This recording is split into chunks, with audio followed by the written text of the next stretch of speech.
सरकार की चापलूसी, दिन को रात बना के पेश करना और रात को दिन बना के पेश करना, स्याह को सफेद बनाना, सफेद को स्याह बनाना, इस काम में लोग माहिर हैं। ये कोई एक व्यक्ति या दर्जन व्यक्ति के दिमाग का फुतूर नहीं है। इसलिए मेरा कुछ डिफरेंसेस भी है यहाँ पे इंडिया अलायंस के साथ, कि आपने सच को सच कहा, जालिम को जालिम कहा, नफरती पत्रकार को नफरती कहा, इसके लिए हम आपका इस्तकबाल करते हैं।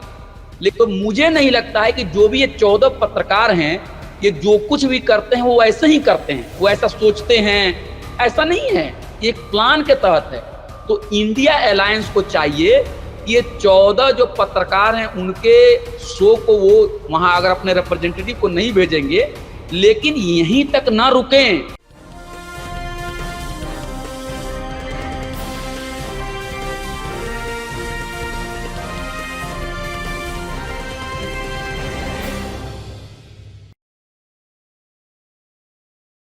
नमस्कार, आदाब, सत श्री अकाल और अस्सलाम वालेकुम। मैं हूं मोहम्मद अहमद काज़मी, लेकर आया हूं आपका पसंदीदा कार्यक्रम आपके रूबरू। इस कार्यक्रम में हम आपको कुछ जानकार लोगों से मिलवाते हैं और कुछ बड़ी खबरों पर चर्चा करते हैं ताकि कुछ गहराई से मालूमात हो सके। आज हम बात कर रहे हैं अपने खास मेहमान सीनियर जर्नलिस्ट अभय कुमार जी से, जो दिल्ली यूनिवर्सिटी में पढ़ाते हैं पॉलिटिकल साइंस और जेएनयू से पीएचडी किया है हिस्ट्री में, और बहुत ही रेगुलर इनकलाब उर्दू के अलावा भी कई अंग्रेजी और दूसरे जबानों के अखबारों के लिए रेगुलर कॉलम लिखते हैं। और आज बहुत ही अहम इशू है। आप लोगों ने खबरों में देख लिया होगा कि जो नया अपोजिशन अलायंस है, इंडिया जिसका एब्रीविएशन है, वो उन्होंने गोदी मीडिया के 14 एंकरों को बाइकॉट करने का ऐलान किया है। ये कहा है कि ये लोग जो भी कोई डिबेट वगैरह करेंगे, हमारा आदमी, हमारा कोई स्पोक्स पर्सन कोई नहीं जाएगा, क्योंकि ये पूरी तरह से एक तरह से नंगे हो चुके हैं बीजेपी की सपोर्ट में। क्या है ये मामला, ये हम समझने की कोशिश करेंगे। एक तरफ तो ये कि गोदी मीडिया, वो मीडिया जो सरकार से सवाल ही नहीं कर रहा पिछले 9.5 साल से, क्या उसके खिलाफ ये कदम उठाया जाना ठीक है? दूसरी बात यह कि पत्रकार की आजादी पर क्या कोई सवाल है इसमें? क्या जो लोगों को जानने का हक है, क्या उसके खिलाफ कहीं कोई कुछ आता है?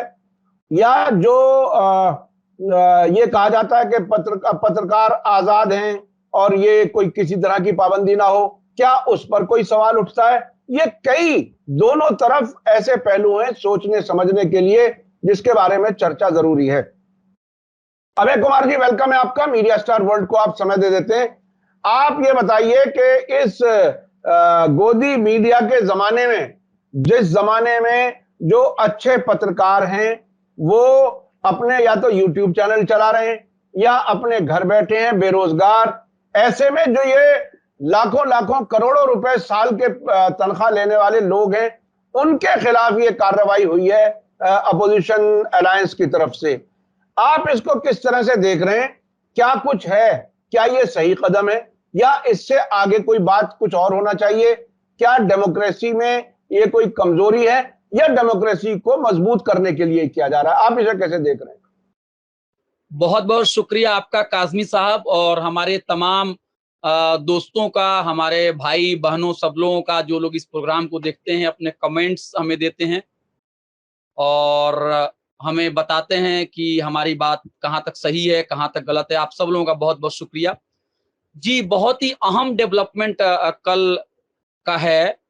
आप सब लोगों को मालूम है कि इंडिया नाम से एक अलायंस जो है वो बना हुआ है, जिसके मरकज में कांग्रेस पार्टी है, इसके अलावा लेफ्ट के लोग हैं, सामाजिक इंसाफ की पार्टियां हैं, शिवसेना है, तमाम पार्टियां, 2 दर्जन से ज्यादा पार्टियां उसके अंदर में है। और उनकी जो मीटिंग कल हुई है, उस मीटिंग में ये कहा गया है कि जो 14 एंकर्स हैं, उन लोगों के शो में, उनके इवेंट्स में जो इंडिया अलायंस है वो अपने रिप्रेजेंटेटिव्स, अपने नुमाइंदा, अपने प्रतिनिधि को नहीं भेजेगा। अब इसे बॉयकॉट कहा जाए या न कहा जाए, क्योंकि बॉयकॉट बहुत ही स्ट्रॉन्ग वर्ड होता है। बॉयकॉट का मतलब कि आपने उनका हुक्का पानी बंद कर दिया, इस तरह की कोई बात नहीं है। इन्होंने सिर्फ कहा कि हम वहां नहीं जाएंगे। तो आप देख रहे हैं कि जो जिन पत्रकारों के नाम आ गए हैं सामने, अब उनको उनकी जो मतलब उनकी जो महान जो उनकी कृति थी, जो बड़ा काम करते थे, वो तो अब एक्सपोज होने लगा। तो घबरा गए वो लोग। तो घबरा के उन लोगों ने उल्टे जो इंडिया जो अलायंस है उसके ऊपर उन्होंने अटैक करना शुरू कर दिया, और इसे वो लोग तरह तरह से कह रहे हैं कि प्रेस के ऊपर फ्रीडम है। कोई कोई तो ये भी कह रहा है कि इमरजेंसी के जो दिन थे उसकी वापसी हो रही है। लेकिन काजमी साहब, सबसे पहले हम लोगों को इस बात की वजाहत कर देनी चाहिए कि इमरजेंसी के दौरान प्रेस के ऊपर जो भी हमले हुए उसका हम मतलब मजम्मत, उसकी निंदा हम आज भी करते हैं। वो कहीं से भी सही नहीं है। चाहे ये इंदिरा गांधी के जमाने में किया गया हो या बाद की सरकारों ने अगर कोई भी पाबंदी लगाई है मीडिया के ऊपर, तो वो गलत है। और कांग्रेस की सरकार ने उस समय की थी, वो गलत है। लेकिन इस बार जो इंडिया अलायंस ने जो अपना एक रिलीज जारी किया है, एक स्टेटमेंट जारी किया है, सबसे पहली बात को इंडिया अलायंस जो है वो कोई सत्ता में तो है नहीं, कोई इख्तिदार में तो है नहीं। तो ये चाहे भी तो कोई पाबंदी नहीं लगा सकते हैं, कुछ भी नहीं कर सकते हैं, और पाबंदी लगनी भी नहीं चाहिए। इन्होंने तो साफ साफ कहा है कि हमारे नुमाइंदे आपकी आपके शो में नहीं जाएंगे। अब काजमी साहब, आप भी पत्रकार हैं, हम भी पत्रकार हैं। एक पत्रकार, एक सहाफी का काम होता है कि वो ईमानदारी से काम करे, वो इंसाफ का जो तराजू है उसको पकड़े, और एक जज के मुताबिक वो तमाम पक्षों को, तमाम बातों को सामने रखे, आवाम के सामने सारी बातों को, सारे तजाद को, तमाम कंट्राडिक्शन को सामने रख दे ताकि आवाम फैसला करे। लेकिन ये जो गोदी पत्रकार जो लोग हैं, ये लोग जो हैं, जो 14 लोगों का नाम लिया गया है, उनमें ऐसे ऐसे लोग हैं जिनको आप हर रोज टीवी पे देखते हैं, सुनते हैं, उनके बड़े फॉलोअर्स भी हैं, और सरकार की मदद से और बहुत सारे जो नफरती जो जमाते हैं उनकी मदद से उनको बहुत बढ़ा चढ़ा के पेश किया जाता है और कहा जाता है ये तो दुनिया में टॉप हैं, तो इंडिया में टॉप हैं। तो उनको जानबूझ के उनके पीछे एक ताकत भी लगी हुई है। आपको भी पता है कि आप भी दिन रात मेहनत करते हैं, अच्छी अच्छी चीजों को लाते हैं, लेकिन हमारी और आपकी रीच बहुत कम हो जाती है, क्योंकि जो ताकतवर लोग हैं, जो पैसे वाले लोग हैं, वो अपनी बात को ज्यादा से ज्यादा तक लोगों तक पहुंचाने के पीछे उनके पास सलाहियत है, उनके पास वसाइल हैं। तो बातें तो कोई बहुत अच्छी करते नहीं है, लेकिन सरकार उनको बढ़ाती है। तो ये कहना कि अरे हम तो बहुत विक्टिम हो गए हैं, अरे हमारे ऊपर हमला हो गया, इसको कहते हैं हम लोग अंग्रेजी में विक्टिम का कार्ड खेलना, कि हम दुखी दुखी हो गए हैं, हम कोई गरीब मजलूम हैं कि हमारे ऊपर अटैक हुआ। ऐसा कुछ नहीं। ये 14 पत्रकार जो हैं अपनी पत्रकारिता की वजह से नहीं, सरकार की चापलूसी, दिन को रात बना के पेश करना और रात को दिन बना के पेश करना, स्याह को सफेद बनाना, सफेद को स्याह बनाना, इस काम में लोग माहिर हैं। अरे मैं मुझे मुझे कुछ चीजें याद आ रही हैं। आप अपनी बात में आप बीच में रोक रहा हूं। यही वो पत्रकार हैं जिन्होंने राहुल गांधी को पप्पू बना करके पेश करने में मदद की, बाकायदा बीजेपी की, और ये भी कहने की कोशिश की कि ये 2000 का नोट जो है इसमें इसमें ऐसा चिप है कि जहां रखा होगा वहीं से निकाल लिया जाएगा सैटेलाइट के जरिए, और कहीं गणेश को दूध पिलाने की बात, या और बहुत सी बातें, या प्रधानमंत्री जी ने कह दिया कि ये प्लास्टिक सर्जरी तो उस जमाने में थी, महाभारत के जमाने में वही स्टोरी चल रही है। तो ये मुसलसल और नफरत बढ़ाने का काम उन्होंने खुल करके किया है। बाकायदा हिंदू मुसलमान का नफरत बढ़ाने का इंतजाम तो इन्होंने बहुत कुछ किया है। आपको मैं बताऊं, एक चीज याद आ रही है मुझे कि ये ऐलान होने से पहले 14 पत्रकारों के 2 दिन पहले की ही खबर थी कि ये जो सुधीर चौधरी हैं आजकल आज तक में, उनके खिलाफ एक एफआईआर कर्नाटक में हुई है, और उन्होंने बड़ी तिल मिलाकर के कहा कि मेरे खिलाफ जो है वो, वहां चूंकि कांग्रेस की सरकार हो गई है इसलिए वहां मुझ पर ये सब किया जा रहा है। अब ये 14 पत्रकार पूरी तरह से एक तरह से नंगे हो गए। लोग अब तक तो ढका छुपा करके गोदी मीडिया कौन है, गोदी मीडिया, इस सब की बात होती नहीं थी, लेकिन अब बाकायदा नाम की पहचान करा दी गई है इंडिया अलायंस के जरिए। आप इस ये जो नेक्स्ट फेज होगा इस गोदी मीडिया का, उसमें क्या उम्मीद करते हैं ये लोग? अब और क्या कुछ करेंगे सरकार के लिए ताकि ये इनकी जान बची रहे? चूंकि मुझे इस बात का यकीन है कि अगर सरकार बदली तो जो इन्होंने नफरत फैलाने का इंतजाम किया है पूरे मुल्क में, इन्हें कहीं ना कहीं तो जवाबदेह होना पड़ेगा। हो सकता है इनमें डर भी हो इस बात के लिए। आपको क्या लगता है कि अब के बाद आगे आने वाला वक्त क्या होगा? देखिए, इंडिया अलायंस ने जो बात कही है उसको अंग्रेजी में कहते हैं टेलिंग द ऑब्वियस। जो बातें खुली हुई है, जैसे बिल्कुल अब दिन को आप कहें कि दिन निकल चुका है, ऐसी ही बातें थी। इन लोगों के बारे में सब लोग जानते थे कि वो किस तरह की पत्रकारिता करते हैं। इनके खिलाफ मुकदमात भी हैं, बहुत सारे रिपोर्ट्स भी हैं, बहुत सारी जो इंडिपेंडेंट एजेंसी हैं उन लोगों ने भी इनकी चीजों का डॉक्यूमेंटेशन किया है। आप और हम जो पत्रकार हैं, अगर आपके चैनल पर भी जो वीडियो पुरानी रखी हुई है, अगर 3 साल 4 साल 5 साल के वीडियो को अगर उठा के देखा जाए तो आपका जो चैनल है वो भी एक डॉक्यूमेंटेशन बता रहा है कि इन लोगों ने क्या क्या काम किया। अब जैसे मैं एक पत्रकार हूं, जो मेरी एक लिमिटेड रीच है, मैं अपनी अगर 3-4 साल की बात कहूं तो देखिए, इन लोगों ने तबलीगी जमात को मौरिदे इल्जाम ठहराया, उनको बुरा भला कहा, मुसलमानों के खिलाफ बुरा भला कहा। तब जब कोरोना फैला हुआ था, इन्होंने कभी दवा दारू की बात नहीं की, कभी इन्होंने सरकार से नहीं पूछा कि भाई बेड और अस्पताल क्यों नहीं है। इन्होंने क्या क्या मुसलमानों को इजीली टारगेट किया। और जो महाराष्ट्र का हाई कोर्ट है, उसने साफ तौर पे कहा, रिकॉर्ड, ये आप और हम नहीं कह रहे हैं, कि मुसलमानों को बलि का बकरा बनाया गया, तबलीगी जमात के इशू को उछाला गया, कोई जिम्मेदारी उनसे लेने वाला कोई नहीं है। दूसरी मिसाल आप देख लीजिए कि जब किसान आंदोलन कर रहे थे और सैकड़ों किसान सर्दी के आलम में एहतजाज करते वक्त वो जाबाक हो गए, शहीद हो गए, उनको इन लोगों ने खालिस्तानी कहा। ये भी बात सब कुछ रिकॉर्डेड है। उसके अलावा जब कोरोना के वक्त में जो गरीब इंसान, गरीब मजदूर सब्जी बेचने जाता था, उस वक्त पर लाठी और डंडे बरसाए जाते थे। जिस वक्त पर रेल और गाड़ी नहीं चलाई गई थी, और जब मजदूर बॉम्बे से और दिल्ली से घर लौटने लगे, यूपी बिहार, बहुत रास्ते में कट के मर गए। अरे बहुत सारे आदिवासी लोग तो बॉम्बे से झारखंड जाने के रास्ते में कट के मर गए, उनके ऊपर कोई खबर नहीं आई। लेकिन उसी समय मोहतरम हमारे जो प्रधानमंत्री जी हैं, वो अयोध्या में जा रहे हैं, और अयोध्या में जाने के बाद उन्होंने भूमि पूजन किया। कोरोना के जितने भी जाब्ते थे, जो उसके कोड ऑफ कंडक्ट थे, सबको वायलेट करते हुए, और उन्होंने जब भूमि पूजन किया तो उसको उन्होंने ऐसे बढ़ा चढ़ा के पेश किया जैसे लगता है कि इस देश में धार्मिक स्थल के बन जाने से सारी समस्या दूर हो जाएगी। आपको पता है, मतलब मैं दोहराना चाहता हूं काजमी साहब, कि इस देश में एक स्टडीज की गई है कि स्कूल और अस्पताल से ज्यादा यहाँ पे मजहबी मकामात हैं। आप बताइए। तो मजहबी मकामात की कोई जरूरत नहीं है। और कबीर जैसे बड़े बड़े जो लोग थे, मुफक्किर थे, जो सन्यासी जो लोग थे, उन लोगों ने ये बात कही है कि भगवान को ढूंढने के लिए मंदिर और मस्जिद जाने की जरूरत नहीं है।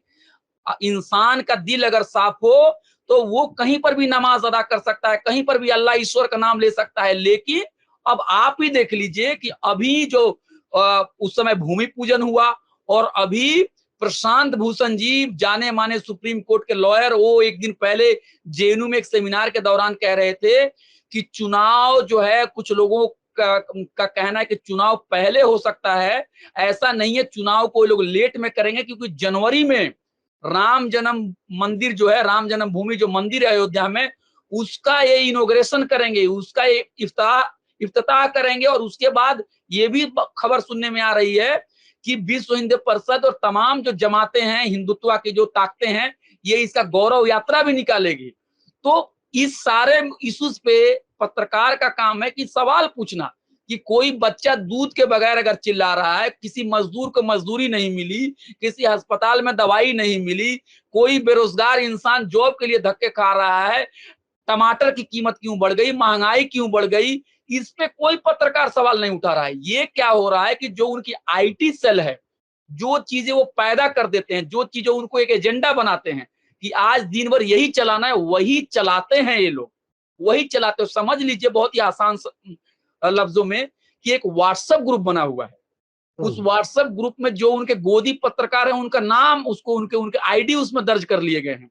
और जो एक साहब है जो बैठा हुआ है, जो है ना, जो वो ऑर्डर करता है कि आज इस खबर को हमको चलाना है, आज हमको मुसलमानों को टारगेट करना है, आज हमको दलितों को टारगेट करना है, आज हमको रिजर्वेशन के खिलाफ बोलना है, आज हमको महिलाओं के खिलाफ बोलना है, तो आज पाकिस्तान और इंडिया का क्रिकेट मैच हो गया है तो उसमें ऐसी बातें बोलना है कि लोग भड़क उठे।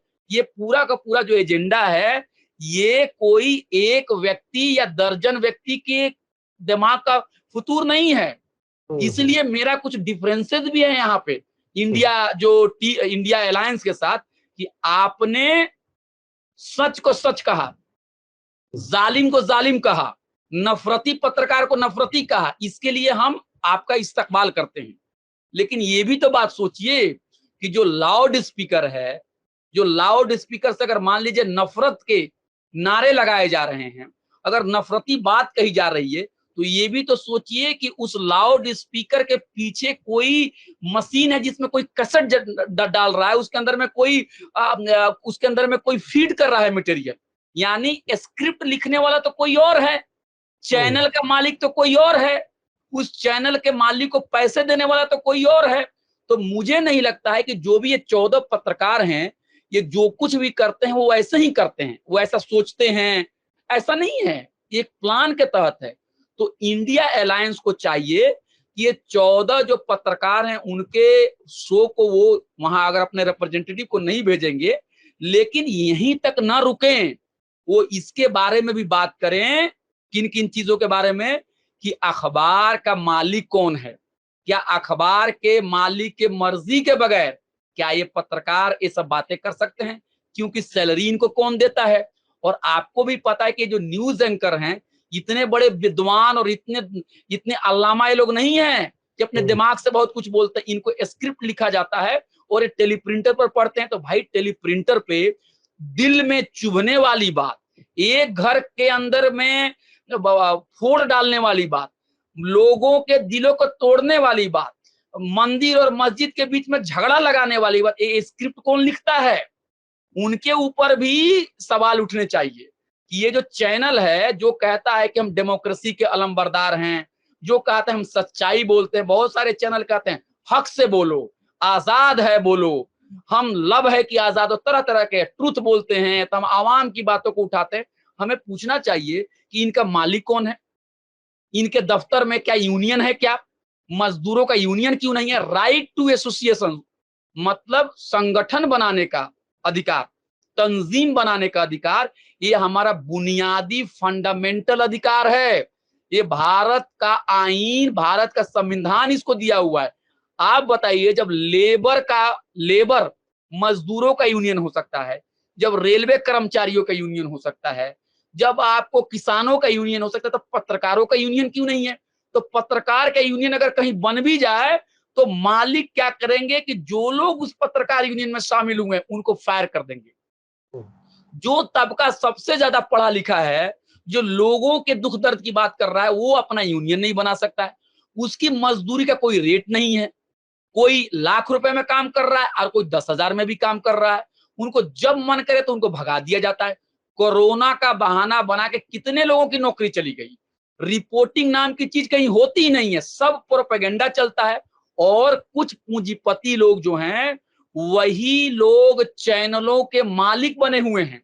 अब मिसाल के तौर पर चैनल 1 है, चैनल बी है, चैनल 3 है, 4 है, बहुतों चैनल हैं, सैकड़ों हैं, लेकिन आप देखेंगे कि 3 ही 4 मालिक जो है, 3 ही 4 बड़ा बड़ा पूंजीपति जो है, वो सारे चैनल को चला रहा है। एक एनडीटीवी भी चलता था, तो आप देखिए उसको भी, एनडीटीवी को भी अपने कब्जे में कर लिया गया। और एनडीटीवी जो चलता था, कोई ऐसा नहीं, मैं उसी पर आने वाला था अभय कुमार जी। जब मई 2014 में प्रधानमंत्री बने नरेंद्र मोदी जी, उसके 2 दिन के अंदर खेल हो गया, मीडिया को गोदी मीडिया बनाने की तैयारी शुरू हो गई।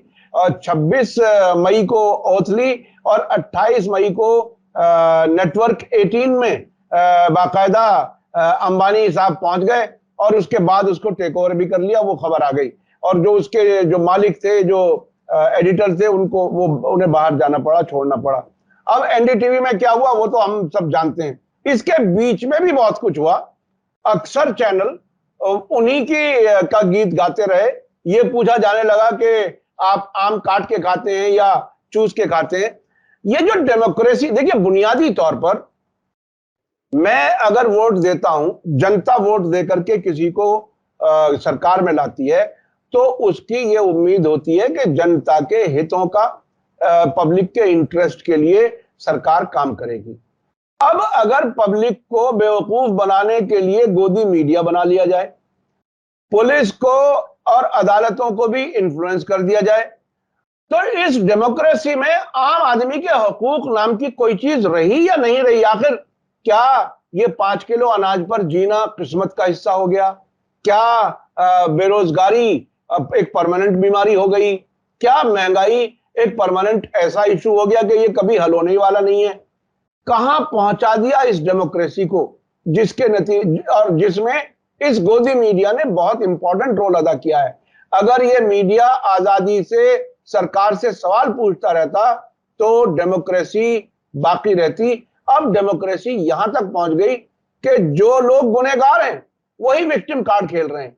आप इस लेवल पर पहुंचने वाली डेमोक्रेसी को आप कैसे देख रहे हैं?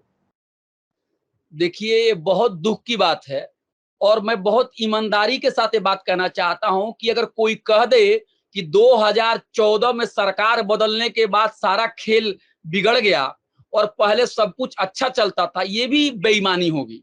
क्योंकि पहले के दौर में भी मीडिया को बहुत इंडिपेंडेंट रखना, मीडिया को बहुत आजाद रखना, इतनी मुहिम बहुत ज्यादा हमारे जो साबिका जो लीडर थे उन्होंने भी बहुत ज्यादा कोशिश नहीं की है। हाँ, ये मैं जरूर कहूंगा कि हालात बद से बदतर हो गए, बदतर से भी बदतर से बदतर तरीन हो गए, जो कहिए ये मैं कह सकता हूं। लेकिन मैं ये कहूं कि 2014 के बाद सब कुछ अच्छा था, ऐसी बातें नहीं है। अब देखिए, अभी मैंने आनंद स्वरूप वर्मा की एक किताब पढ़ी थी, हिंदी में किताब है ये, पत्रकारिता को लेकर, पत्रकारिता का अंधा युग।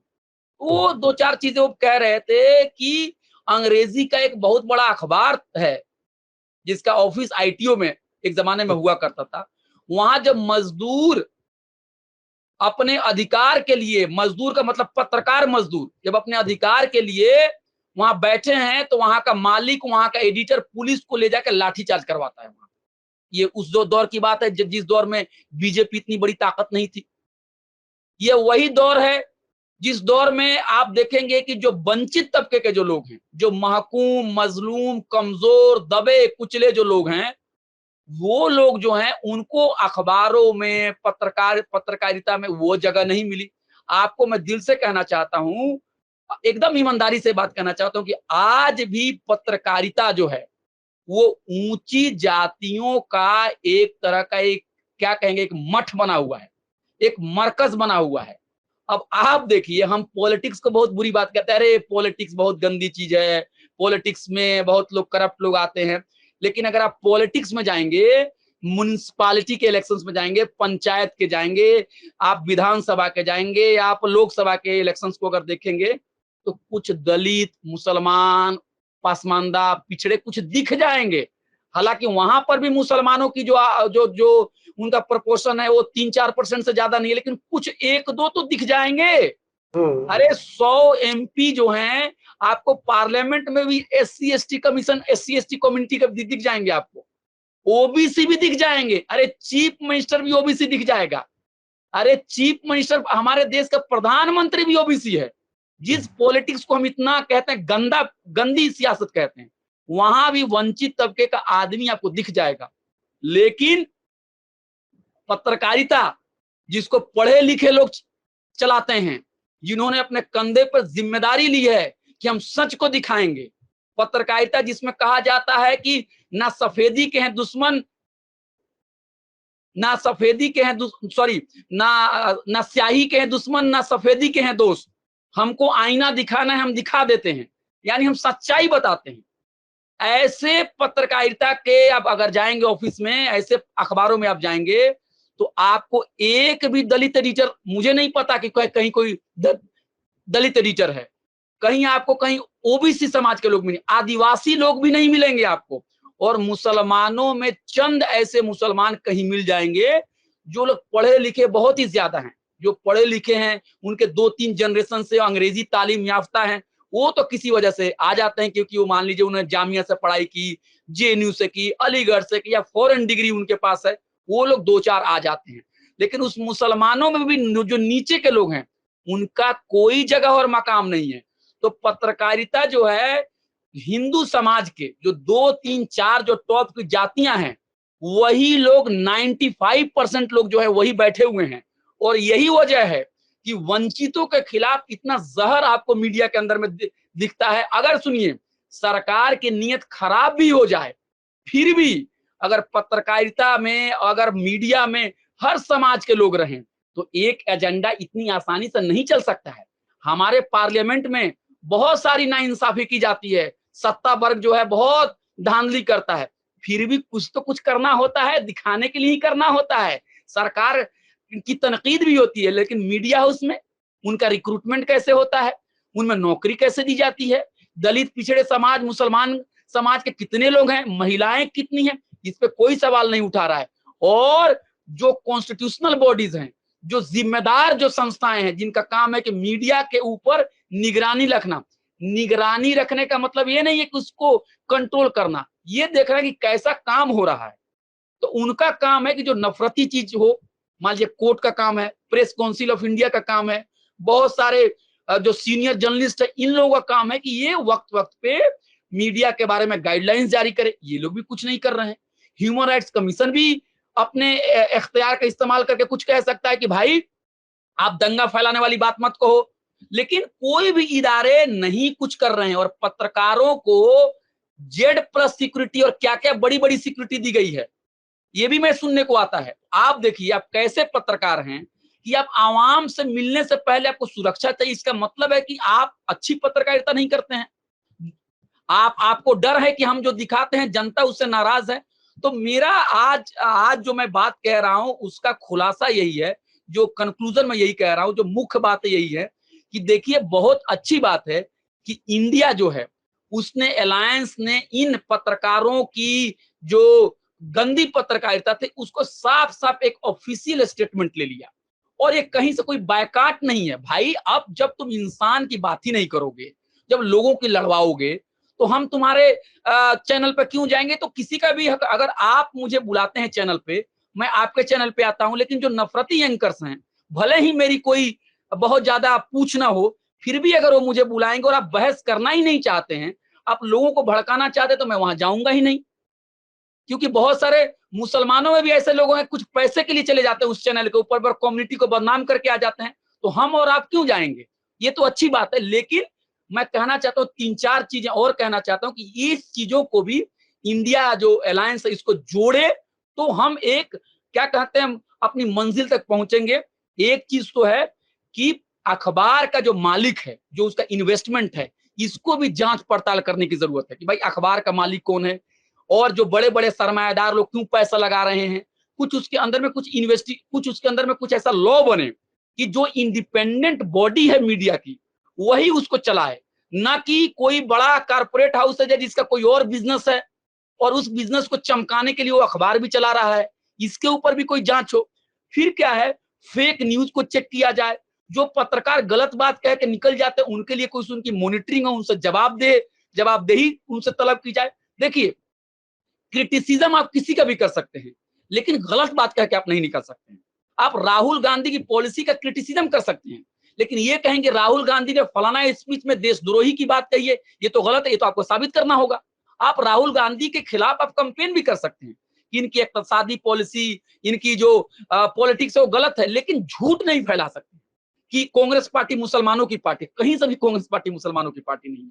और जो दलित और पिछड़े समाज के लोग, जो मुसलमान हैं, जो अकलियत हैं, उनको मीडिया के जो डिसीजन मेकिंग है वहां पे उनको जगह देनी चाहिए, रिपोर्टिंग को बहाल करनी चाहिए। और जो छोटे मोटे जो अखबार हैं, जो छोटे मोटे यूट्यूब चैनल है, उनके ऊपर सरकार जो है अपनी ताकत का इस्तेमाल करके उनके ऊपर हमला करती है, उनको बंद कराती है।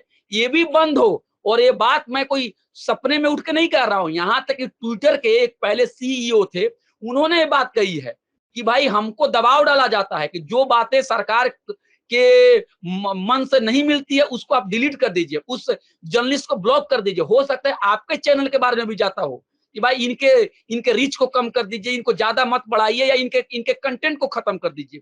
तो इंडिया को यह भी वादा करना चाहिए कि जो अल्टरनेटिव पत्रकारिता कर रहे हैं, न सिर्फ उनको रक्षा की जाए, न सिर्फ उनके बोलने के अधिकार को बचाया जाए, बल्कि उनको सरकार वेलफेयर के तहत उनको कुछ आगे भी बढ़ाए, उनको कुछ मदद भी दे, उनको कुछ सहूलियत भी दे।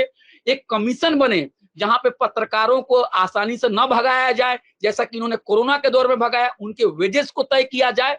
और जो एजेंसीज हैं उसकी एक जिम्मेदारी होनी चाहिए। वो कोर्ट हो सकता है, वो प्रेस काउंसिल हो सकता है, वो ह्यूमन राइट्स ऑर्गेनाइजेशन हो सकता है, वो सीनियर पत्रकार हो सकते हैं। वो देखें कि आप कुछ भी कह के नहीं जा सकते हैं। आप फैक्ट्स के मामले में आप एक ही बात कहेंगे, आपका इंटरप्रिटेशन अलग हो सकता है, लेकिन आप नफरत नहीं फैला सकते हैं। हमारा संविधान कहता है बोलने की आजादी है, लेकिन ऐसी बात आप नहीं बोल सकते हैं जिससे दो कम्युनिटी लड़े, समाज के अंदर में झगड़ा पैदा हो। इसलिए ये चीज का मैं वेलकम करता हूं, लेकिन मुझे लगता है कि जो 100 मंजिल चलनी है, इसका ये पहला ही मंजिल है। अब पता नहीं उनकी नीयत कितनी सही है, कहां तक एक बात आगे जाती है। अभय कुमार जी, मैं बिल्कुल आखिरी सवाल, वक्त हमारे पास कम रह गया है। बहुत दिन से रवीश कुमार, उस वक्त भी जब वो एनडीटीवी में थे, ये कहते रहे हैं कि आप लोग टीवी देखना बंद कर दीजिए, और अब ये 14 एंकरों पर अपोजिशन ने एक तरह से अपनी गैर मौजूदगी का या बाइकॉट या जो भी लफ्ज आप कहें उसका ऐलान कर दिया है। अब क्या आप भी ये कहेंगे कि जनता को टीवी देखना बंद कर देना चाहिए, जबकि इस तरह के लोग? देखिए, रवीश जी जो बात कह रहे हैं कि टीवी देखना बंद कर देना चाहिए, उनका मतलब ये है कि जो नफरती पत्रकार जो है, जो नफरत फैलाने वाले पत्रकार है, उनकी गलत बातों को आप ना देखिए, ना उसे फैलाइए, ना उनके जाल में पड़िए। लेकिन मुझे नहीं लगता कि टीवी देखना बंद कर देना। टीवी में दिक्कत नहीं है, यूट्यूब चैनल में दिक्कत नहीं है, अखबार में दिक्कत नहीं है। अखबार पर क्या लिखा जा रहा है, स्याही नहीं कहता कि मुझे ये लिखो। लिखने वाला स्याही से क्या लिख सकता है? स्याही जो है उससे आप लिख सकते हैं कि दोस्ती, प्यार, मोहब्बत। इसी स्याही से मैं लव भी लिख सकता हूँ, मोहब्बत भी लिख सकता हूँ, और इसी स्याही से मैं नफरत भी लिख सकता हूँ। इसलिए प्रॉब्लम मीडियम में नहीं है, प्रॉब्लम है मीडियम का कैसे इस्तेमाल किया जा रहा है। और एक और बात आखिरी कह दूं, बिल्कुल कुछ ही सेकंड में, आप देखिए, आप आरएसएस और बीजेपी को क्रिटिसाइज करते हैं, लेकिन आरएसएस और बीजेपी का जो मैगजीन है, पांचजन्य हो, या जो मान लीजिए उनका जो ऑर्गेनाइजर है, वो कितनी पाबंदी से निकलता है, वो कितनी पाबंदी से निकलता है।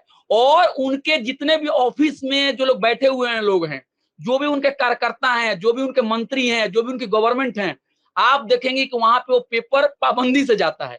तो जो चीजें समाज को बांटने वाली है, उसको घर घर तक पहुंचाने के लिए पैसा, धन, बल का इस्तेमाल किया जा रहा है। और ये जो समाजी इंसाफ की पार्टी है, जो सेकुलर पार्टियां अपने कहती हैं, जो अपने पर गरीबों की पार्टी कहते हैं, उनका ना कोई पर्चा निकलता है, ना उनका कुछ निकलता है, उनको पता ही नहीं है कि आइडियोलॉजी क्या है। यानी आप अपनी बातों को कहने के लिए दूसरों पे डिपेंडेंट हैं। ये कितनी गलत बात है। एक आखिरी बात मैंने कहना चाहता हूं, कौमी आवाज पेपर है उर्दू का, उसमें मैंने एक दो मजमून भी लिखे, और मैंने उनसे कहा कि देखिए, मैं एक पत्रकार हूं, मैं एक इंडिपेंडेंट पत्रकार हूं, मुझे आपको मैं मजमून लिखूंगा, आप मुझे कुछ पैसे जरूर दे दीजिएगा, ताकि मैं अपने रूम का किराया दे सकूं, मैं कंप्यूटर खरीद सकूं, मैं इंटरनेट का पैसा दे सकूं। तो उसके एक सीनियर एडिटर ने मुझे फोन करके ये कहा कि देखिए, हमारे पास पैसा नहीं है, हम पैसे देने के हालत में नहीं है। मैं सोचने लगा कि कभी भी कांग्रेस की सरकार 5 स्टेट से कम में नहीं रही है। वही कांग्रेस की सरकार जो फूल मंगा के हजारों लाखों रुपया जो है राहुल गांधी और प्रियंका गांधी को का इस्तकबाल करने के लिए फूल बिछा देती है, कई कई मीटर तक, कई कई पैसे बहा दी जाती है, बड़े बड़े न्यूज चैनल को वो मदद करने के लिए और उनको पैसे देने के लिए उनके लीडर पीछे नहीं हटते हैं, क्योंकि वो भी सत्ता में है, बहुत सारे राज्यों में उनकी भी सरकार है। लेकिन जब कोई पत्रकार जो है, आप जैसा और मेरे जैसा पत्रकार ईमानदारी की पत्रकारिता करता है, तो उसको रोटी देने के लिए भी ये लोग पीछे हट जाते हैं। लेकिन वो हमें मदद करे या ना करे, हमारी जो लॉयलिटी है, हमारा जो कमिटमेंट में है, वो भारत से है, यहाँ के लोग से है, यहाँ के संविधान से है, यहाँ के सेकुलर एक परंपरा से है। हम लोग लड़ते रहेंगे, हम लोग अपनी बात को शांतिपूर्ण तरीके से पहुंचाते रहेंगे, लेकिन सेकुलर पार्टियों को भी समझना चाहिए कि वो क्यों नहीं आगे बढ़ रहे हैं, वो मीडिया को आगे बढ़ाने के लिए क्यों नहीं आ रहे हैं। और कोई अगर आगे भी आता है तो पहले पन्ने से लेके आखिरी पन्ने तक अपने ही नेताओं की तस्वीर छापता है, जिससे उनकी क्रेडिबिलिटी और खराब हो जाती है। तो चाहिए कि एक अच्छा और एक अल्टरनेटिव पत्रकारिता को आगे लाने के लिए ये लोग मदद भी करें, क्योंकि लोकतंत्र को बचाने के लिए फ्री एंड फेयर पत्रकारिता अगर नहीं रहेगी तो लोकतंत्र नहीं बच पाएगा। जी जी, बहुत बहुत शुक्रिया अभय कुमार जी, आपने बहुत ही दुखती हुई रग पर आपने हाथ रखा और बताया कि जो कांग्रेस या जो और सेकुलर पार्टियां हैं उनको भी ये चाहिए कि जो लोग लाइक माइंडेड हैं, जो देश को बचाने की बात कर रहे हैं, और वो जरूरी नहीं किसी एक पार्टी के सपोर्टर हो, लेकिन देश को एक रखने की, प्यार मोहब्बत बढ़ाने की जो बात कह रहे हैं, उनको भी एनकरेज करने की जरूरत है। वो मुश्किल वहीं आती है कि लाइक माइंडेड लोग भी ख्याल नहीं करते, अपोजिशन वाले तो दुश्मन हैं ही, तो इंसान इसी बीच में पिस जाता है और वो अपनी इज्जत बचाने के लिए खामोश भी रह जाता है, और वो पूरी तरह से जितना उसमें कैपेबिलिटी है, जितना वो लायक है, वो उस हद तक खिदमत भी नहीं कर पाता। ये एक बड़ी कमजोरी की बात है। मैं समझता हूं कि इस तरफ भी लोग तवज्जो देंगे। बहुत बहुत शुक्रिया अभय कुमार जी, आपने हमें वक्त दिया, उसके लिए शुक्रिया। इसी के साथ मुझे दीजिए इजाजत। धन्यवाद, शुक्रिया। जय भारत, जय हिंद। मीडिया स्टार वर्ल्ड के और वीडियो देखने के लिए हमारे चैनल को सब्सक्राइब करें और सीधे नोटिफिकेशन पाने के लिए बेल आइकन दबाएं। और अगर हमारी खबर सच्ची और अच्छी लगे तो अपने व्हाट्सएप, इंस्टाग्राम, फेसबुक और ट्विटर अकाउंट पर जरूर शेयर करें।